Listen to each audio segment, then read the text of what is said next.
Bharat chicken neck প্রশস্ত করবে এবং রংপুর বিভাগকে গিলে খাবে, কি গভীর ষড়যন্ত্র চলতেছে।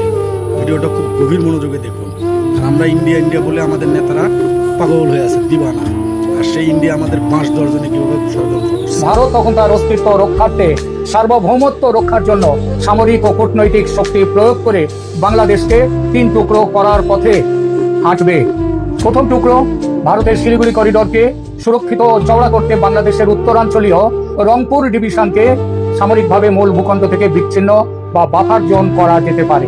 দ্বিতীয় টুকরো, ভারতের ত্রিপুরা ও মিজোরামের নিরাপত্তার স্বার্থে ফেনী নদী বরাবর নিচে নেমে এসে কৌশলগত চট্টগ্রাম ও পার্বত্য চট্টগ্রাম অঞ্চলকে বিচ্ছিন্ন করার ছক কার্যকর হতে পারে। এবং তৃতীয় টুকরো, অবশিষ্ট মূল বাংলাদেশ। অর্থাৎ পরিস্থিতি যদি চরম সীমায় পৌঁছয়, তবে শেখ হাসিনা যখন বাংলাদেশে ফিরবেন ততদিনে হয়তো অখণ্ড বাংলাদেশ আর থাকবে না। তিনি পা রাখবেন বিভক্ত বাংলাদেশের কেবল একটি টুকরোতে।